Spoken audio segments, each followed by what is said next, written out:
Okay,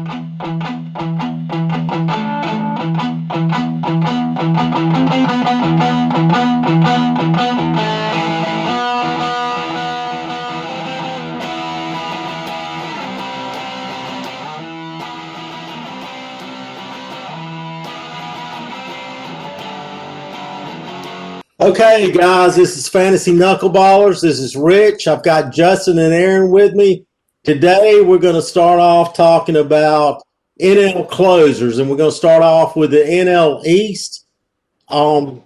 First off, we're going to start talking about the Braves. The Braves closer situation right now, I still feel like the Braves could possibly bring somebody in, but we have Will Smith as the primary guy, the closer. He's the guy they spent the big money on. He's making $13 million a year.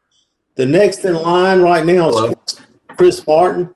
Yeah. And then the third guy we have is AJ Minter. And really the guy that I'm looking at probably if I'm picking, I like AJ Minter as the backup.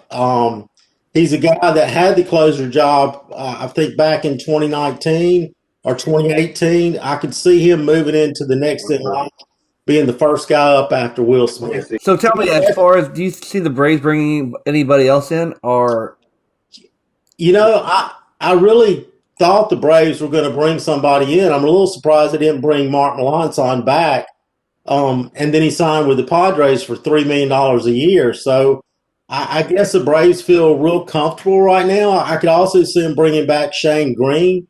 He was a free agent that pitched for the Braves last year. I could see him coming back and being part of the bullpen. I don't see anybody at this point taking the job from Will Smith. I think he's their guy, the guy that they're going to lean on first. And really, I think the next two, Chris Martin and AJ Minter, I think they're kind of co-next in line. I think it's whoever pitches best in training camp that could be the next in line guy. So Will Smith has a pretty secure job, right? I believe so. I think he does. What do y'all think? I think he does, just from not having anybody else in the bullpen. So, yeah, I can agree with that. Like, there's nobody else to compete. Yeah, my only concern there was them bringing back Melancon, which didn't happen. So, Will Smith's solid. I think the job's his to lose. I agree with that. Next up is the Miami Marlins. I think they're going to go with one closer. That's something Don Mattingly has done in the past. They're not going to go with committee. The first guy up is Anthony Bass. He's the guy that they paid the big money to. They gave a 2-year contract. I think he's going to get the first opportunity out the gate. But the guy I'm kind of looking at that could take over is Jimmy Garcia. He had a great whip, great ERA, great K rate. If you look at his stats last year, and he really came on. He's a guy that's always had a big upside, even when he was with the Dodgers. But he's always been hurt. So I think he's a guy that could end up taking over the role if Bass falters at any point along the way. I am a big Bass fan. I think his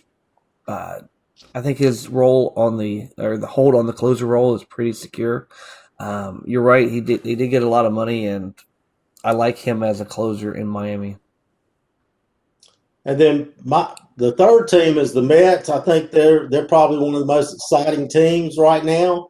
I really feel like with the deals they made for Pilar and then adding Taijuan Walker, I think they're the team to beat in the East.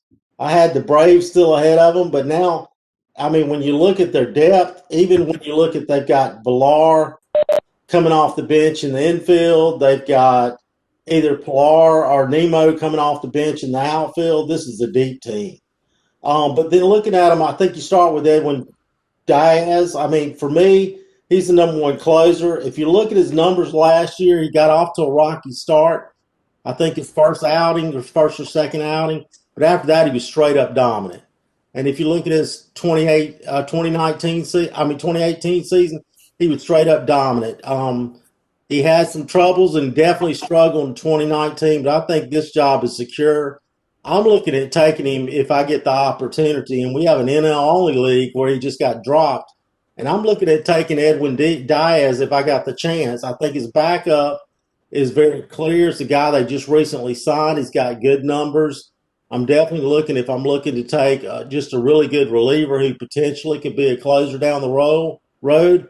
I've got Trevor May, and for me, Dylan Batonte, and Seth Lugo. I don't see either one of them getting the job. I always loved Seth Lugo, but I think Batonte's he's not going to be in there.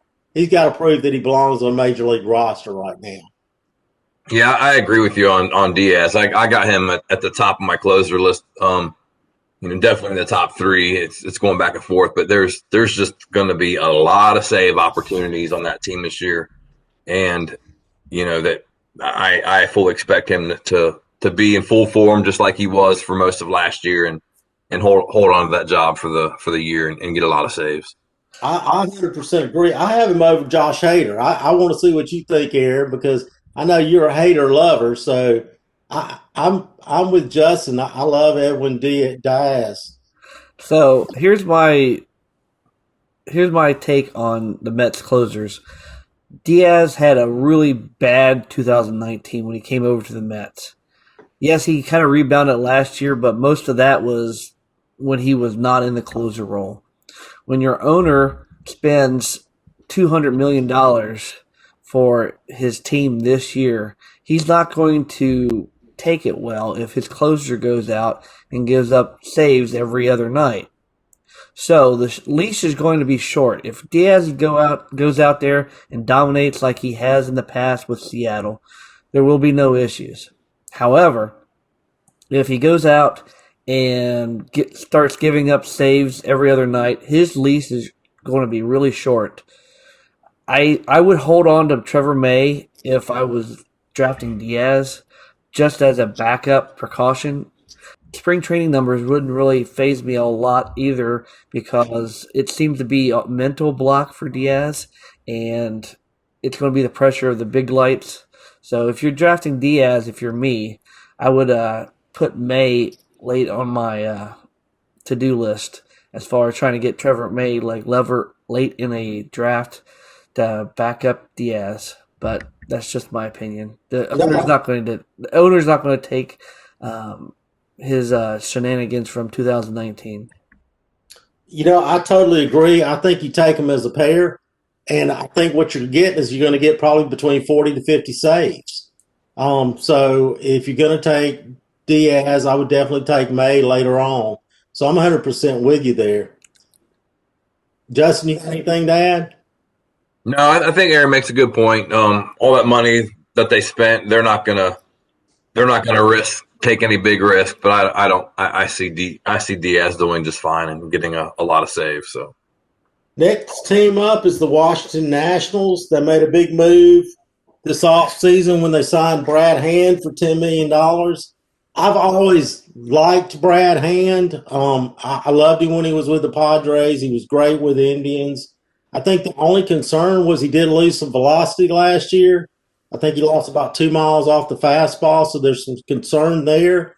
But I really like Brad Hand. He's always performed well. I think the next man up for me is Tanner Rainey. He's a guy that I feel like could be a future closer. If you look at his numbers last year, they were outstanding. His K rate, I don't know if it was 13, 14 Ks per nine, but it was excellent. Had an excellent whip.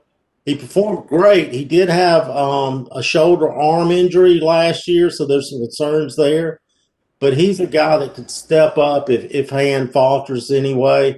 And then I think you've got the old reliable, who I think he'll be third down the list, but he's done it before, is Daniel Hudson. So those are my three. What do you think? I think Brad Hand might be the most solid closer in the National League. I don't think he has the most secure handle on the job, besides maybe one. And like I said, if I was drafting NL closers, he would probably be number one on my list. I got him. I think he's pretty solid. They gave him a lot of money, so it's obvious that he's been a closer for a while. He's proven that he can do it, and they gave him a lot of money. So there's no doubt there they brought him in to be the closer. So. And last team up in the East is the Philadelphia Phillies. Last year they had the worst bullpen in Major League Baseball history, some say, but it was terrible. So this year is going to be an interesting time. They brought in Archie Bradley, paid him a lot of money.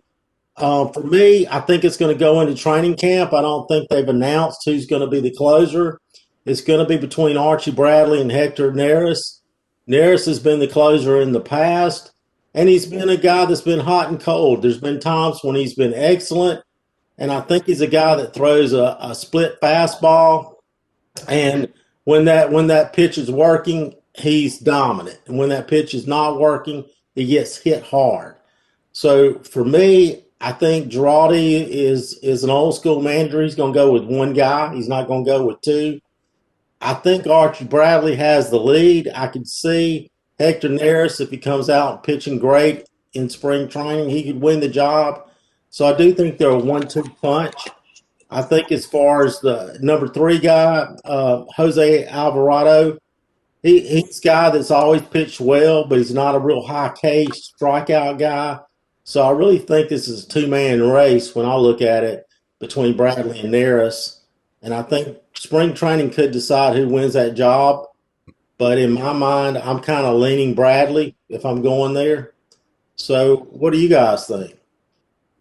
Yeah, I'm not really sure on this one. We know Bradley's got a good arm, but the thing that concerns me with him is, all those years in Arizona, we expected him to come out with the closer role, and he never did. No one really knows why. So, that's kind of a red flag for me. But he's never really had the chance to close over a long period of time. So it'd be good to see what he can do. But I don't know that he will be the man right off the bat, only because of the points that I just made. He's never really come out and won a closing role. And he's had several chances when he last 3 years in Arizona. Not counting last year since he got traded mid-year. I think Neris is going to start the year off as the closer. Whether he keeps hold of it all year is a different story. He's had a little bit of injury troubles in the past. I think if you draft Neris or Bradley, you'll have to handcuff him with the other, regardless of which one you think is going to win the actual job. But I would say opening day, Neris is probably your closer, with Bradley being your setup guy. The way I look at it, I'm probably out on the Phillies closer because it's so uncertain. I'm probably going to take some guys that are a little more certain first, but that's my take. Absolutely. All right, guys, that's it for the NL East. What's next? All right, Justin, let's talk about the Central. All right, man, let's start off with the Cardinals. I think Jordan Hicks is going to start off as the closer. I know there's a lot of people out there that think it's going to be Gallegos, but Hicks he has that ultimate fastball, and he had the closer role in 2019 before he got hurt, and he converted 14 out of 15 saves. So he's got the stuff that you need in a closer. Come in there and just throw heaters by people. So I fully expect him to win that job. I know right now it's up for grabs, and then I would expect Gallegos to come in next in line there. And then if those two falter, there's always Andrew Miller still in the bullpen. But my sneaky pick, I put some sneaky picks in here because we have a guy who is a highly touted prospect who has been battling injuries and coming up and down and up and down.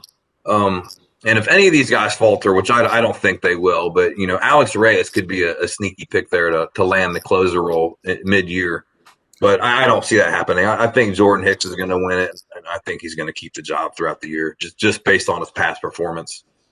Yeah, and I totally agree. The Cardinals have a deep bullpen. When you look, you got Hicks, Gallegos, you got Miller, you got Reyes. You don't know really if Carlos Martinez is going to stay in as a starter or could he move back in the bullpen. I just did a draft and whole 50-team league, and I took Hicks, Gallegos, and Reyes just because I don't know. I'm with you. I think Alex Reyes is a great sneaky pick. If he comes in throwing 101, in spring training, and he's doing all the things you want. But I do believe I'm with you. I think Hicks has the lead role coming out of the at the start. But they have a lot of really good pitchers that can help you and help you with your ratios, whether that's getting you some extra Ks or helping you with your WHIP and ERA. This is a team I like, especially to pick up backup relievers who could end up getting you saves. And I think there's a strategy too. When you're looking at your pitching and maybe you don't have the strongest starting pitching staff, playing 3 or 4 relievers that can really help you with your ratios can really help your pitching staff make your ERA better and improve your WHIP. I agree. I agree with everything you said. Okay, so let's move on to the Brewers. This one's pretty obvious. Josh Hader, who is one of the best relievers, if not the best reliever in all of baseball, just goes in there and just freaking strikes people out like crazy.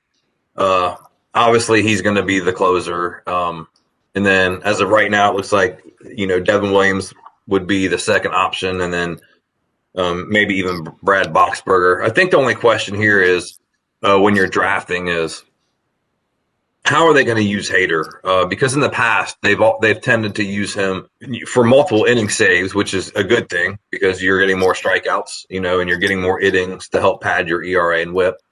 But also they've used him in high leverage situations and non-save situations, 7th, 8th inning. So there's always a concern there that by the end of the year he might have missed some saves due to him being put in those high leverage situations. But regardless, this is a dude who's going to get you a lot of strikeouts, even though his innings are lower, and he's going to have a low WHIP. He's going to have ERA. I mean, he's just been a dominant pitcher ever since he's come up, and he's got a pretty firm hold on that spot. So I mentioned a little bit ago about Brad Hand being one of the top closers in the National League for me, and you may be wondering why I didn't mention Josh Hader in that, and that's because there's been a lot of talk in the offseason and even going into this season about Josh Hader being traded. I think for a small market team like Milwaukee, Josh Hader is more of a luxury than he is a necessity. And it's especially true when you have a fireballer like Devin Williams in your bullpen right after him that's capable of sliding into that role with no questions asked. So, in my opinion, it's not if Hader gets traded, it's when. Josh Hader may stay on the Milwaukee squad the entire year and be the closer, but if Milwaukee falls out of the race, I look for Josh Hader to get traded. It might be more of a mid-year trade. I think that probability is there. Everything you said is right. The only thing I would add is you got to think about Freddie Peralta. He's out there as well. He's a great K guy. Helps you with your WHIP, gets a lot of strikeouts. He could be a valuable middle reliever. And at some point, if Josh Hader gets traded, one of these guys is going to have to step up. And I think the lead guy is Devin Williams, but it could be Peralta too, or it could be one of the other guys. They got a lot of really good bullpen there with the Brewers. Yeah, I didn't include Peralta because they've been using him in more multiple inning situations, and I don't know that they take that away, but it's always a possibility. All right, so let's move on to the Reds. This is a big question mark for everybody. No one seems to know who's going to close. I believe that Amir Garrett is going to come out of camp and be given the shot due to his performance over the last few years. I think he's earned it. The big concern there was he was a lefty, and they only had for a while they only had him as the lefty in the bullpen. But they brought in Sean Doolittle, who's also lefty. So I believe that gives them the luxury to now. I believe they have 3 lefties now, including Garrett. So I believe that they can afford to give him a chance and not have to worry about not having enough lefties in the bullpen. But like I said, he's earned it, and according to him, they've told him it's his to lose. So I think I think he earns it. What he does once he gets that chance, we'll see. But in the past, he's always been really good in high leverage situations. So I don't have any doubt that he can hold that spot down. So for next in line, I would probably put Lucas Sims because he's another good pitcher that pitched really well last year. You know, can strike out guys. Also pitched in some high leverage situations and did pretty well. And then from there, we'd probably be looking at Sean Doolittle, and maybe even my sneaky pick here would be T.J. Antone. But as of right now, I know Antone's battling for that fifth starting spot with Lorenzen. So we'll see how that plays out. But that being said, I would expect them to use him in more of a long relief situation through the year and not being a closer. So what are your guys' thoughts on my picks here or my predictions? Well, I know Lucas Sims started the off season here with a small injury, so it shouldn't affect his opening day status. But these closer jobs are won in spring training, and there is truly a battle. It's completely up in the air. There's no favorites here, in my opinion. So I would put Lucas Sims behind the 8 ball as far as being able to become the closer. You're right. Amir Garrett is the best reliever on the whole team.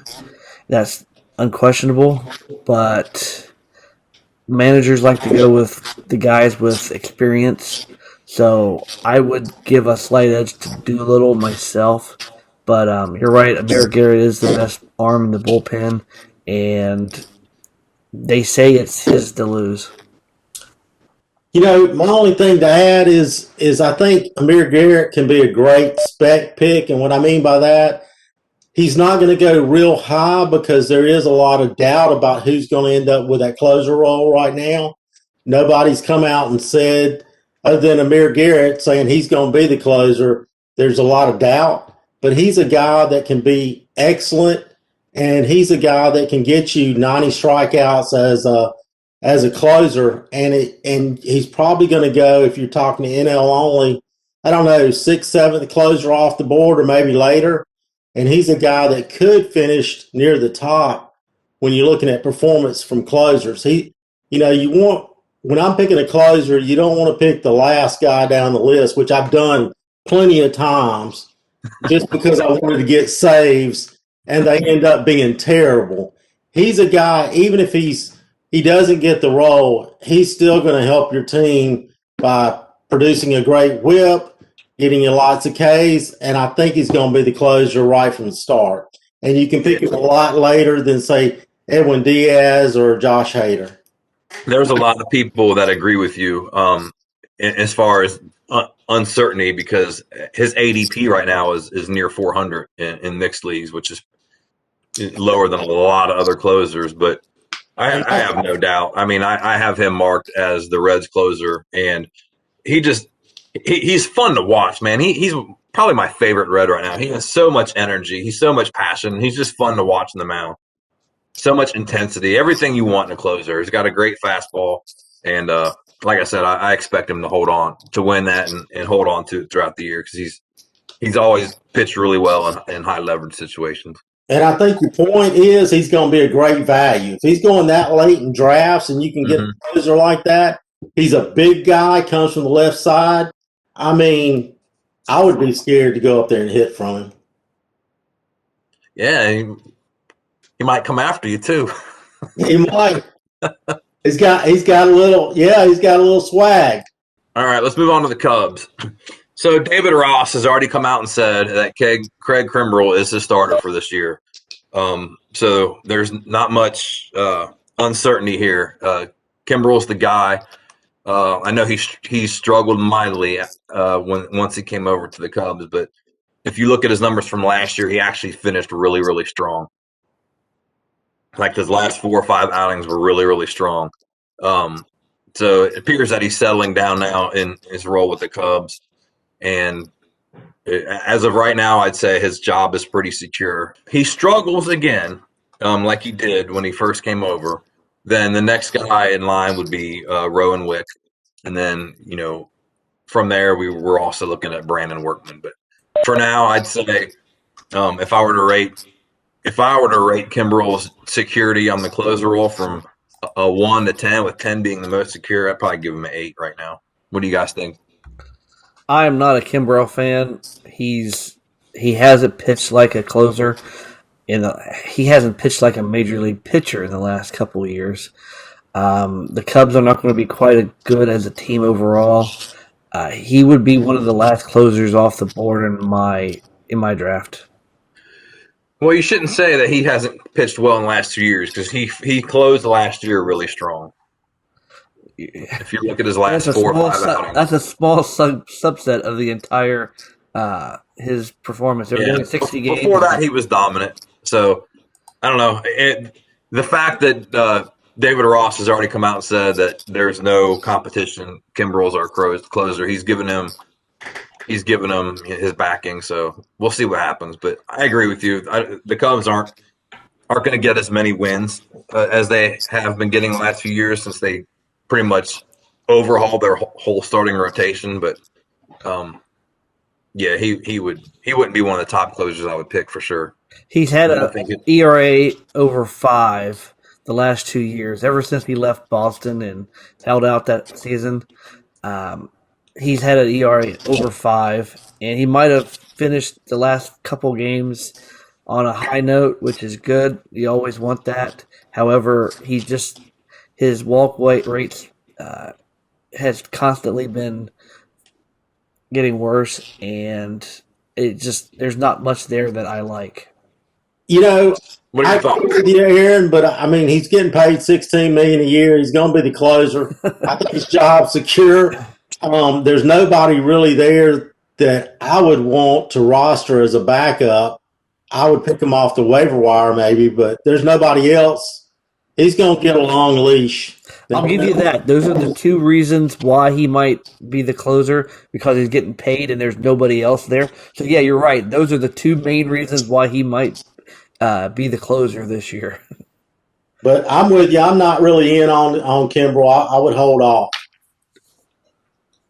All right, let's move to the Pirates. Not really sure if this is even worth talking about, because I don't think there's going to be very many save opportunities on for this team this year. But as of right now, it looks like Richard Rodriguez is going to start the year as their closer. Again, for your draft purposes, this group should be the last closers off the board, just because there's such a bad team and they're not going to have many save opportunities. But we'll see what Richard Rodriguez does. If he falters, we're looking at Chris Stratton. This team, the Pirates last year, they kind of moved guys around, but they had a lot of trouble, with guys coming in and out with injuries and off the field issues. So I don't think we really know yet how their new manager is going to handle this situation, whether he's going to go with a committee or if he's going to give Rodriguez several chances to prove himself. So there's just too many uncertainties here. I would stay away from the Pirates closer at all. I mean, it should be the last closer off the board. So if not, then I don't know what else to tell you.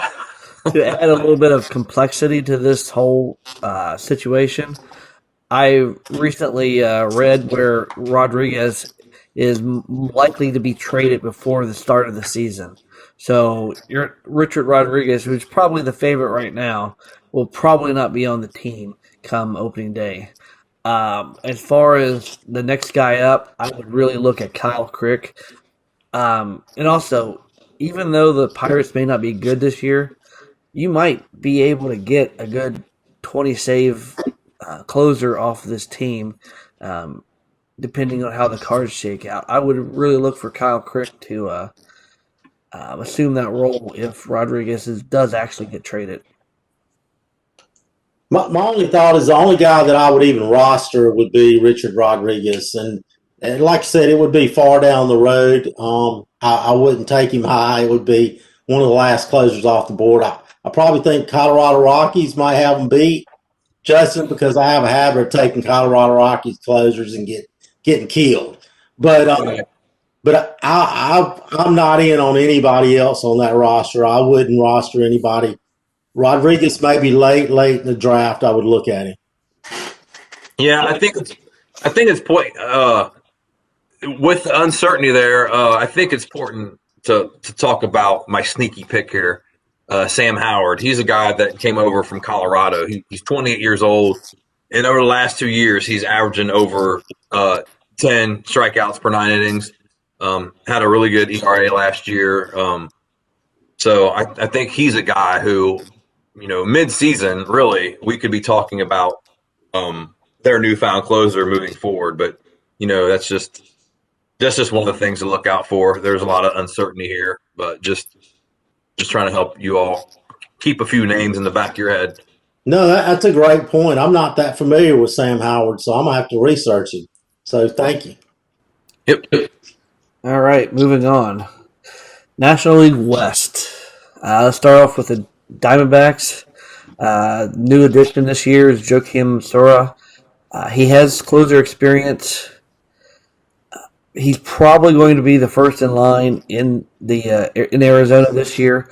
But don't forget on Crichton. He actually pitched well last year after they traded Bradley, and I would look.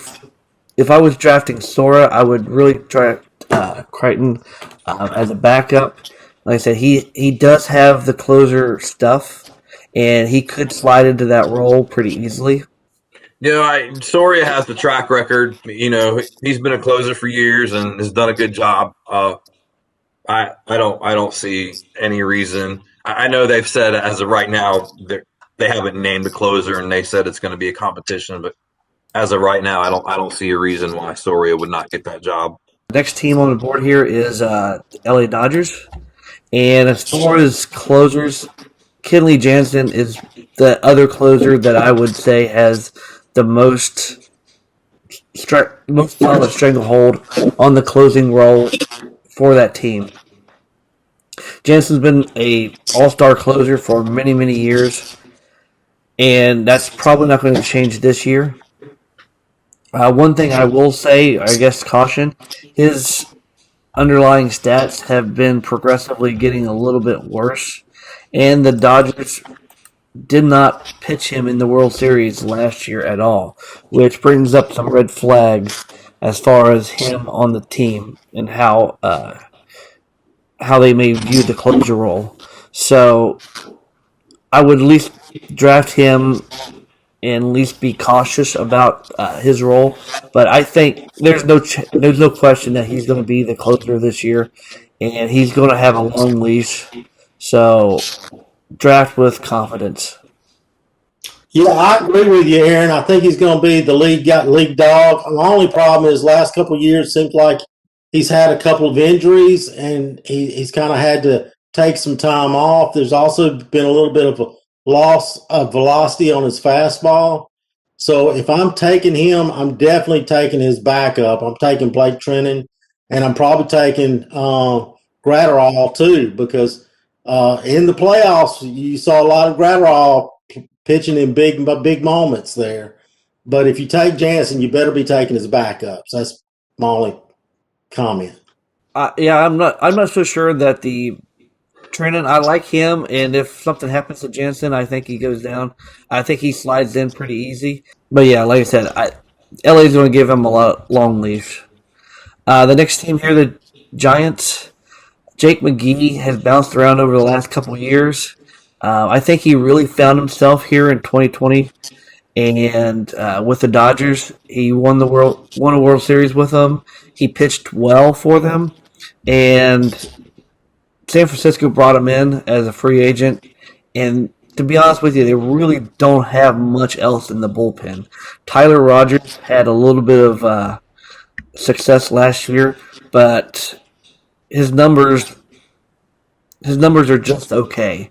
I think Jake McGee will have the closer job. Whether he can keep it full all year, we'll see. But if I was betting on any guy in that bullpen, it would be McGee. From a fantasy perspective, there's just too much uncertainty here for me. A lot of I think this rotation is the closer is going to be probably changing throughout the year.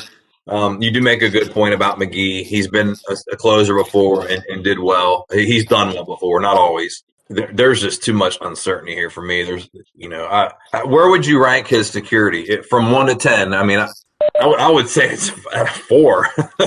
For me, I'm trying to stay away from those guys. I can get those guys on the waivers. He has a similar situation as Kimbrel for the Cubs. Like I said, he probably the most talented on the team or in the bullpen, but there's really no other competition there. So from the competition's perspective, he has a pretty good chance of getting the closer job.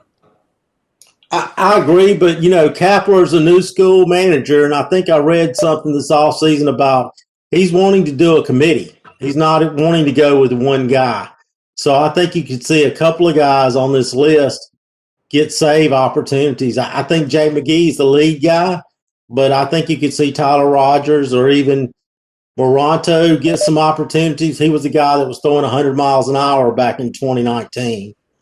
So, but I agree. I wouldn't want any of these guys. I'm not really leaning on any, but if I was going to pick one, I'd probably go with Jake McGee. He pitched great last year for the Dodgers. The difference between the Giants and the Reds, like they're both up in the air as far as who's going to be the closer. The difference there is the Reds actually have some bullpen arms that might make a good closer. I don't see this with the Giants. One might come out and surprise all of us, and a lot of times that normally happens, but on paper, it's not a good bunch of relievers. Going from the Giants to another team with some question marks at closers is the Padres. Pomeranz was viewed all off season as the favorite for the closer spot for the Padres. And the Padres made a lot of off-season additions that we've talked about. So they're going to win a lot of games. I think they're going to win 90-plus games this year. And so getting the closer from this team is critical. And like right now, I believe Pomeranz is still the lead dog in that bullpen. But they did recently sign Melanson, and he's going to be a factor in the bullpen. I don't think they signed him to be the closer, but if for whatever reason Pomeranz does falter or injury, he's there to slide into the role. He's not a very hard thrower, but he does do well in that closer spot. A couple of dark horses is Emilio Pagan and Keela. He came over from Pittsburgh. He was a closer last year. He got in some trouble off the field, and any one of those have closer potential. So all four of those could have potential there, and depending on how things go, they certainly could do a committee. But if I was drafting right now and needed to draft the closer from the Padres, I'd go with Pomeranz. Yeah, this is a team that has typically stuck with if somebody comes out and earns that job, they've stuck with them. So I agree with that. Pomeranz is probably in the lead, but they have a lot of options. You already mentioned Melanson and Kella they're also former closers. For the Padres in general, they're going to get a lot of wins this year, so that should equate to a lot of save opportunities. So, I think Pomeranz is a guy you should target, and then, even later on in the draft, I believe Melanson will be going, and maybe even Pagan and Kella just for a standard 5x5 with no holds, just for saves alone. I think, but I think you're right. I think Pomeranz. I think they're going to make him prove to them he can't do it. I think he's going to have a long leash. That's just my opinion, though. Going into the offseason, the guy that I was really targeting, kind of because I knew he wouldn't go in the first tier, was Drew Pomeranz. I loved him last year. I had him on some of my teams, and then they went out and signed Mark Melanson, and he's always been a closer, and he's always performed well. He's never been a high K guy. it scares me a little bit. I think they're going to divide it up a little bit. But I agree. I think the number one guy would be Pomerantz, but it does worry me a little bit. They could go committee, and just because they have a really deep bullpen, they could divide it up a little bit and go with a hot hand or go with the righty lefty matchup, whatever works best. Yep, a lot of saves though from that bullpen this year. We should see a lot of saves. Absolutely. So the last team on the list here is the Colorado Rockies. They have, I think, the lead dog in that fight this year is the comeback player of the year, Daniel Bard. He had a real successful year after being out of the league for around 6 to 7 years. It was a really good story for the team and the player. So I would say he would probably be the lead closer right now in spring training. And like with everybody else, he'll have to prove it. He had to prove that he can handle the position. And being in Colorado, it's always a question whether or not they can hold on to it, as Rich mentioned earlier. The one dark horse, at least in my eyes, is Givens. He came over in a trade from Baltimore last year. He has really good stuff. He's 30. He's a little bit old, but older for kind of just coming on the scene. So he's had a lot of experience in the minors.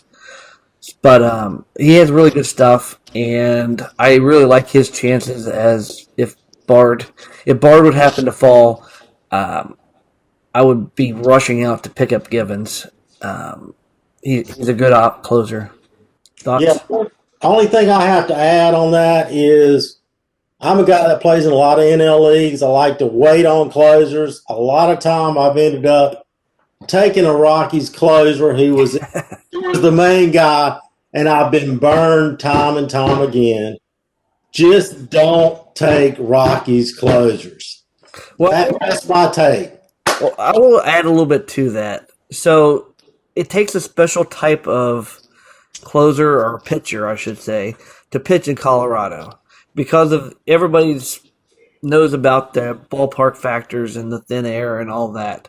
It takes a special type of mentality, and I think you've been burned because Colorado would sign these free agents who hadn't pitched for the Rockies before. They might have came out and pitched a game or two here or there, but they've never really pitched in that environment for a long period of time. But that's the advantage that Bard has in this situation. He's pitched there last year. He had success there last year. So I think in my eyes, that's the difference between Bard and the other closers in the past few years that they've brought in and they totally tanked. So Bard having that success in Colorado, I think, gives him a higher chance of doing it here in 2021. You make a good point. That's a good point. Yeah, for a team that doesn't really know what they're doing. I mean, you know, they already traded one of their best players. There's been rumors that John Gray is on the trade block. You know, I don't think we should expect very many wins from this team. And then the whole Coors Field factor makes it even worse. So, like, you make a good point, Aaron, but this guy would still be one of the last closers. He's just, in my opinion, should still be one of the last closers off the board. All right. Thank you, everyone, for listening to our closer special. We'll do the American League closers here in the next week or so. But please go to our website, fantasyknuckleballers.com. Check us out on Twitter at FKnuckleballers. Or you can email us at mvp@fantasyknuckleballers.com. Thank you, and look for us again.